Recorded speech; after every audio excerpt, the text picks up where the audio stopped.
Okay, so I've started to finish that off. I've got a clamp to pull it back into shape to stretch that piece into to fit. A lot more shape than the original panel had, which is almost sort of flat looking. But this has got a lot of curves in it, and it shapes around to fit the mudguard on that side there.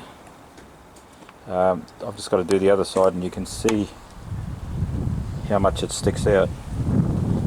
Hopefully I'll be able to pull that back in, but each time I pull it in, of course, it pulls the lip of the bonnet edge where the latch goes, pulls that down. So I've got a old jack stuck underneath it, and that's going to stop it bending down, hopefully. Anyway, I've got most of the welds done there. They just need to be ground off and finished up into shape.